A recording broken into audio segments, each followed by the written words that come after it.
اللہ سے وہ یہ پوچھتے ہیں کہ آدمی کا بیماری کی وجہ سے وضو زیادہ دیر تک نہیں رہ سکتا اور وہ حفظ کر رہا ہے، سردی میں بار بار وضو کرنا بھی مشکل ہوتا ہے، تو کیا وہ ہاتھوں میں دستانے پہن کر قرآن مجید پکڑ کر تلاوت کر سکتا ہے؟ دیکھیں، چونکہ یہ شرعاً معذور نہیں ہے اور یہ ہے کہ زیادہ دیر تک وضو قائم نہیں رہ سکتا، تو ان کو چاہیے کہ یہ وضو کا اہتمام کریں۔ اس میں جو مشقت ہوگی اس پر انشاءاللہ بہت اجر ملے گا، لیکن اگر مجبوری ہو اور اتنا زیادہ بار بار وضو ٹوٹتا ہو کہ پڑھائی میں بھی خلل آتا ہو، مشقت بھی ہوتی ہو، تو ایسی صورت میں پھر دستانے پہن کر قرآن کریم کو ہاتھ لگانا جائز نہیں ہوگا، چونکہ پہنا ہوا جو لباس ہے، جو بدن کے تابع ہے، اس کو استعمال کرنا اور یہ درست نہیں ہے۔ اس کی وجہ سے قرآن کریم کو ہاتھ لگانا جائز نہیں ہوگا۔ الگ سے کوئی رومال وہ لے کر اس کے ذریعے قرآن پاک پکڑ سکتے ہیں اور الٹ سکتے ہیں، تو اس طرح کر لیں۔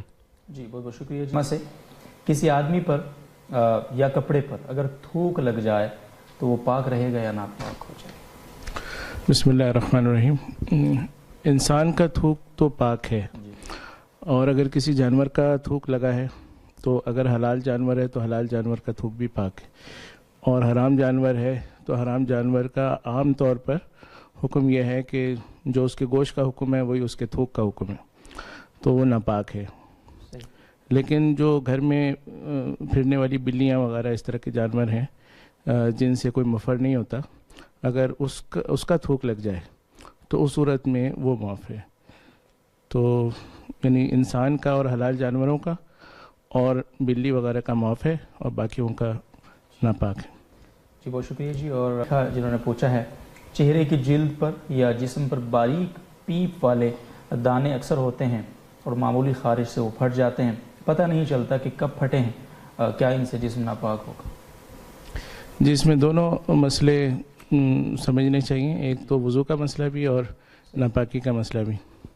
تو اس طرح کے جو پیپ کے دانے ہیں یہ اگر چھل جاتے ہیں، خراش آ جاتی ہے اور یہ اتنے بہہ پڑتے ہیں جیسے کہ کوئی بھی مائع چیز بہتی ہے، ایک قطرہ جیسے ابھر کر وہ بہہ پڑا، تو اگر اس قسم کی حالت ہو تو وہ ناپاک ہوگا اور وضو بھی ٹوٹ جائے گا۔ لیکن اگر ایسی حالت نہیں ہے بلکہ وہ اپنی جگہ پر ہی ہے اور بہنے کی مقدار میں نہیں ہے، تو اس صورت میں پھر وضو نہیں ٹوٹے گا اور یہ ناپاک بھی نہیں ہوگا۔ البتہ اس کو ویسے صاف کر لینا چاہیے کیونکہ کراہت ہوتی ہے اس سے۔ جی بہت بہت شکریہ جی۔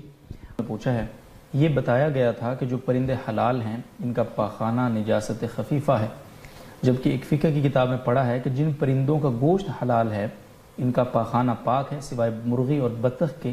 آپ اس کی وضاحت فرما دیں، کیا مطلب ہے؟ جی، آپ کی بات درست ہے کہ جو حلال پرندے ہیں، مرغی اور یہ بطخ وغیرہ کو چھوڑ کر اڑنے والے جو پرندے ہیں، تو ان کی بیٹ جو ہے وہ پاک ہوتی ہے، ناپاک نہیں ہوتی۔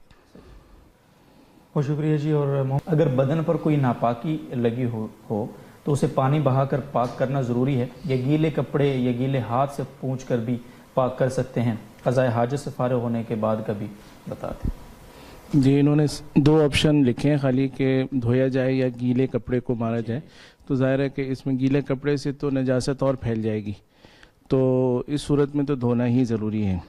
البتہ جیسے کہ مغرب میں زیادہ تر وہ استعمال ہے کہ ٹیشو پیپر کا استعمال کرتے ہیں اور فوری طور پہ وہ استنجا وغیرہ نہیں کرتے، تو اگر اس قسم کی کوئی صورت ہے، جیسے انہوں نے پوچھا بھی ہے کہ استنجا وغیرہ میں، تو اس میں جو استنجا کی جگہ ہوتی ہے وہ تقریباً ہتھیلی کی جو گہرائی ہوتی ہے اس کے بقدر ہی ہوتی ہے، اتنی جگہ تک اگر وہ پھیلا ہو تو وہ معاف ہے، اور اگر اس سے زیادہ پھیلا ہو اور زیادہ کی مقدار بھی اتنی ہی بن جاتی ہو، بلکہ اس میں تو غلیظہ کا